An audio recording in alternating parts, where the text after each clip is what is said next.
포르투갈에 젊은 부부가 있었습니다. 그들은 매우 사랑있고 행복했습니다. 그러나 아무리 노력을 해도 아이가 생기지 않았습니다. 부부가 정말 노력을 했어요. 병원에 가서 상담도 하고 진료도 받고 아이가 생기기를 너무나 바랬습니다.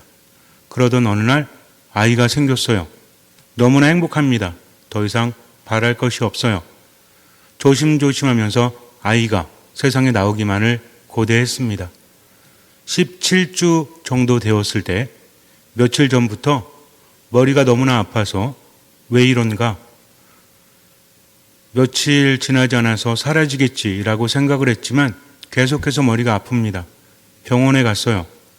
뇌출혈이라고 합니다. 좀 늦었대요. 이제는 어쩔 도리가 없다고 합니다. 마른 하늘의 날벼락이죠. 병원에 입원한 다음에 계속해서 나빠지기 시작을 하더니 급기야는 뇌사 상태에 빠집니다. 문제는 아이였어요. 17주가 되었습니다. 제왕절개를 해서 아이를 꺼내기 위해서는 못해도 3개월을 더 있어야 합니다. 그러나 뇌사 판정을 받으면 길어야 2주 동안 살 수 있다고 합니다. 고민이 많았죠. 지금 아이를 꺼내면 둘 다 죽습니다. 이미 뇌사 상태에 빠진 산모뿐만 아니라 아이도 죽어요. 그렇다고 기다리자니 2주가 지나면 어차피 아이는 죽습니다. 어떻게 해야 될지 의료진은 고민을 합니다. 이러지도 저러지도 못해요. 그런데 아이의 아빠가 조금 더 엄마하고 함께 있을 수 있도록 도와주십시오. 어차피 죽는 것이라면 엄마 뱃속에서 죽는 것이 낫지 않겠습니까? 조금만 더 기다려 주십시오. 라고 말을 했다고 합니다. 어쩔 도리가 없으니 아빠의 말을 듣습니다. 그런데 놀랍게도 그로부터 3개월이 지나서 107일이 될 때까지도 산모의 목숨이 끊어지지 않습니다. 아이는 계속해서 살았어요. 드디어 아이를 꺼낼 수 있을 때쯤에 의료진들은 제왕절개 수술을 합니다. 그리고 아이를 꺼냅니다. 아이는 아주 건강했어요. 그리고 수술을 마치자마자 얼마 안 가서 엄마는 숨을 거두게 됩니다. 2015년에 있었던 포르투갈에서 있었던 일인데 산드라라는 엄마였고 또 아이의 이야기입니다. 놀랍지 않습니까? 보통 뇌사 판정을 받으면 2주 정도 버틴다라고 했는데 산드라는 3개월을 넘게 107일을 버텼다는 거죠. 왜 그럴까요? 엄마이기 때문이죠. 여자는 약하지만 엄마는 강하다는 말이 있죠. 아이를 위해서는 뭐든지 할 수 있습니다. 우리도 그렇잖아요. 내 자존심을 위해서는 비굴해질 수 없지만 그러나 자식을 위해서라면 부모는 한없이 비굴해질 수도 있죠. 그것이 바로 부모의 사랑인가 봅니다. 예수님께서 티로 지역에 가셨을 때 어떤 집에 들어가셔서 사람들에게 알려지지 않기를 바라십니다. 조용히 계시고 싶었던 것 같아요. 그런데 예수님의 이야기는 널리 퍼질 수밖에 없죠. 워낙 유명한 분이시기 때문에 그분은 기적의 힘을 가지고 계신 분이기 때문에 그런데 한 여인이 예수님의 이야기를 듣고 예수님께 찾아옵니다. 그의 딸은 더러운 영에 들려서 고생을 하고 있었어요. 더러운 영은 바로 사탄이죠. 사탄에게 몸과 마음을 빼앗기게 되면 더 이상 사람으로 온전히 살아갈 수가 없습니다. 엄마는 이러지도 저러지도 못하는 거죠. 수많은 사람들에게 청해보았지만 그 누구도 그 영을 쫓아내지 못합니다. 그러던 중 예수님의 이야기를 듣게 되었어요. 아마도 익히 예수님의 이야기를 알고 있었을 겁니다. 사람들의 입을 통해서 퍼지는 소문은 굉장히 빠르죠. 발 없는 말이 천리 간다라고 합니다. 이렇게 소문은 퍼지게 되어 있어요. 지금 같은 시대는 아니었지만 워낙 예수님이 대단하신 분이었기 때문에 그분의 기적 행위들은 마치 무용담처럼 여기저기 널리 알려졌을 겁니다. 이 여인도 예수님의 이야기를 분명히 알고 있었을 거예요. 그래서 예수님의 이야기를 듣자마자 예수님께 달려갑니다. 하지만 문제가 있죠. 이 여인은 이스라엘 백성이 아니었어요. 시리아 페니키아 출신이었다. 또 이교도였다. 라고 우리에게 전해주고 있죠. 시리아 페니키아는 지금으로 따지자면 레바논에 속합니다. 레바논과 이스라엘은 지금도 사이가 무지하게 안 좋죠. 그때 당시는 더했습니다. 이스라엘 사람들은 원래는 이방인들을 잘 대해주라고 합니다. 자기들도 그런 일을 겪었기 때문에.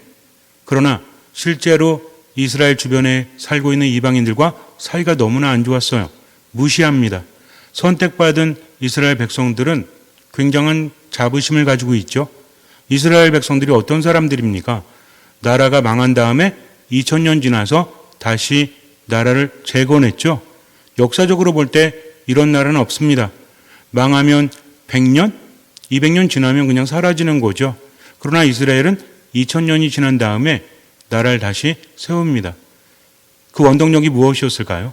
하느님께 선택받은 민족, 역사 안에서 여러 가지 고생을 하고 핍박을 받지만 그래도 하느님께 선택받은 민족이기 때문에 망하지 않는다라는 의식은 그들을 대단하게 만듭니다. 지금도 그렇죠. 인원이 별로 없음에도 불구하고 세계적인 석학들, 세계적인 부자들을 보면 유태인들이 많죠. 여러분들도 유태인이 누군지는 아시죠? 물론 우리는 알고 있습니다. 성경을 통해서. 그러나 신자가 아닌 분들도 유대인에 대해서는 굉장히 잘 압니다. 예를 들어서 유대인들의 지혜가 담긴 거다. 뭐죠? 탈무드 이야기를 우리는 분명히 들어봤을 거예요. 또 유대인들의 교육 방식이 중요하다. 유대인들은 굉장히 똑똑해서 좋은 대학에 많이 들어간다라고 하죠. 그래서 유대인 그러면 정말 대단하다라고 여기는데 이렇게 수가 별로 없음에도 불구하고 지금도 대단한 사람들이에요. 옛날에도 그랬습니다. 그것은 선민이라는 자긍심에서 비롯되어졌다는 거죠. 그들은 이방인들을 엄청나게 싫어합니다. 무시합니다. 지금도 이스라엘에 가면 종교인들, 특히 랍비라고 불리는 사람들이나 어떤 종교적인 정신이 강한 사람들은요, 이방인들하고 섞이지 않으려고 합니다. 이스라엘에 가서 호텔에 들어가죠.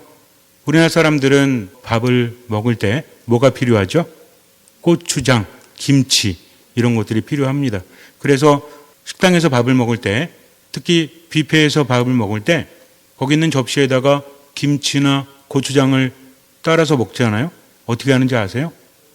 그것을 깨버립니다. 코셔 규정이라고 하죠. 이방인들의 물건이 닿았다라고 해서 깨버린대요. 그렇게 대단한 사람들이 지금도. 그러니 그때 당시에는 더 했겠죠. 이방인들과 섞이려고 하지 않습니다. 이 여인은 이방인이었어요. 그리고 이 여인은 이교도였습니다. 유대교를 따르는 사람이 아니었다는 거죠. 여인이 예수님께 부탁을 합니다. 제 딸이 마귀에 들려서 몹시 고생하고 있습니다. 그러니 제 딸을 좀 고쳐주십시오. 마귀를 쫓아내 주십시오. 예수님은 이상한 말씀을 하십니다. 사람들의 정을 들어주시는 분인데 오늘은 기분이 안 좋으신 것 같아요. 사람들에게 드러나지 않게 집에서 쉬려고 했는데 여인이 찾아와서 귀찮게 굴어서 그런지 몰라도 예수님께서는 짜증을 내십니다. 먼저 자녀들을 배불리 먹여야 한다. 자녀들의 빵을 집어 강아지들에게 던져주는 것은 좋지 않다라고 말씀을 하십니다. 좀 이해가 되지 않죠. 어떻게 이런 말씀을 하시는가. 그런데 마르코복음에는 이렇게 나와 있는데 마테오복음에 보면 더 놀랄 만한 말씀을 하십니다. 같은 사건을 우리에게 전해주고 있는데요.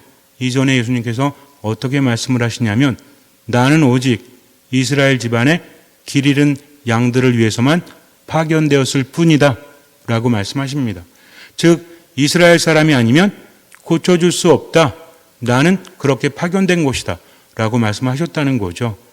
마르코복음에서는 이것이 빠져 있는데 어쨌든 예수님께서는 청을 들어주려고 하지 않으십니다.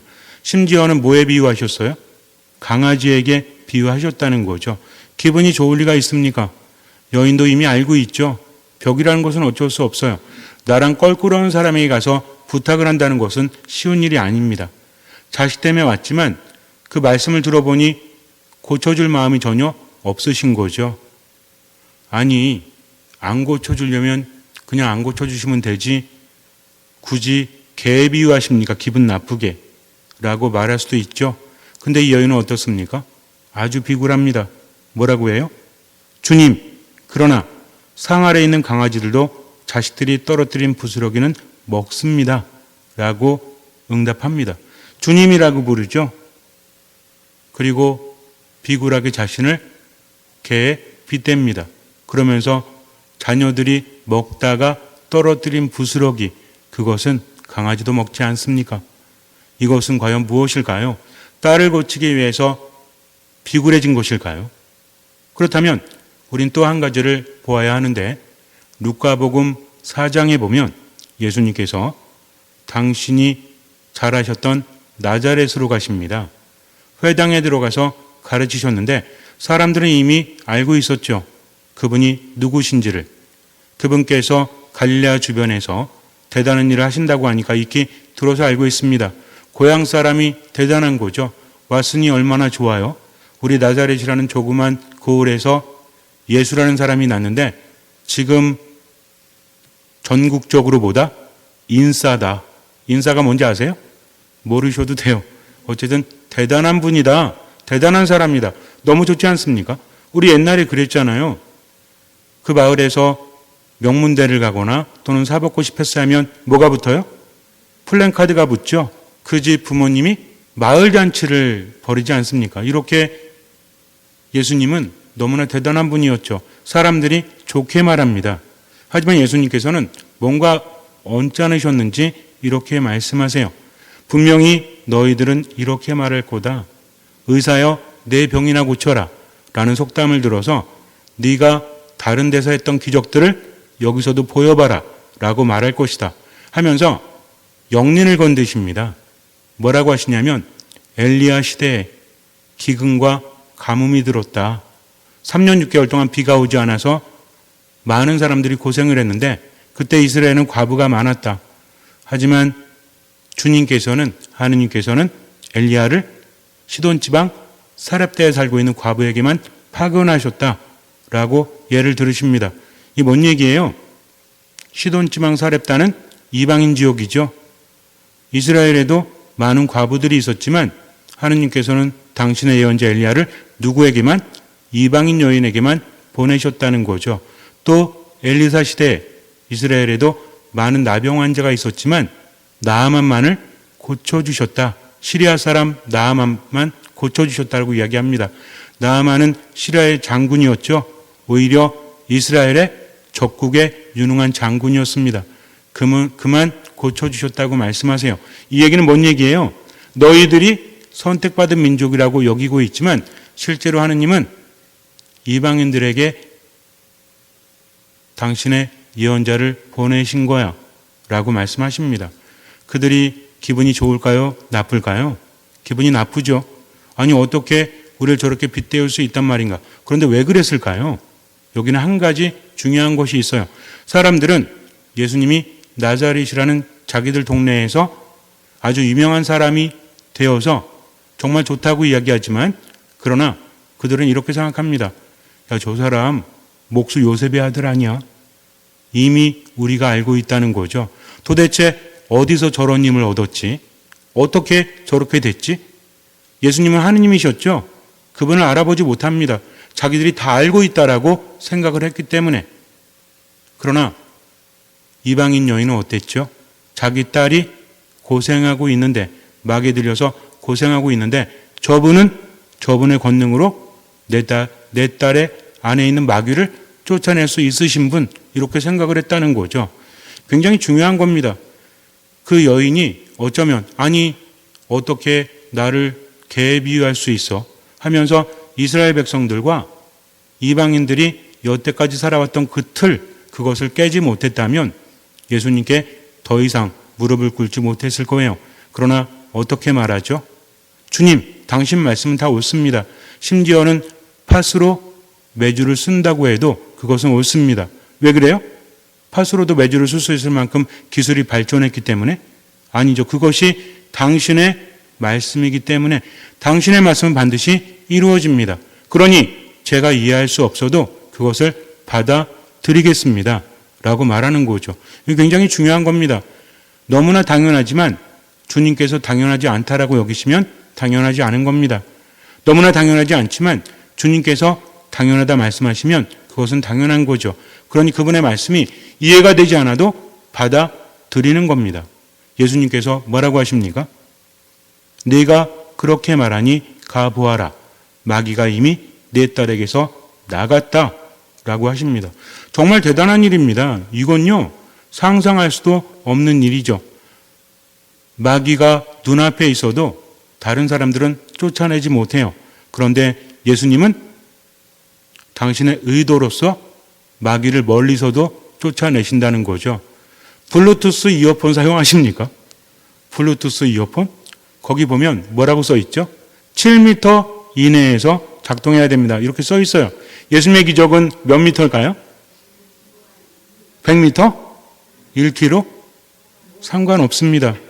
그분의 뜻은 이루어집니다. 왜? 그분이 하느님이시기 때문이죠. 내가 그렇게 말하니 가보아라. 즉 이 여인이 주님, 그러나 상 아래에 있는 강아지들도 자식들이 떨어뜨린 부스러기는 먹습니다. 라고 주님의 말씀에 모든 것을 맡기는 순간에 기적이 일어났다는 거죠. 예수님께서 그래?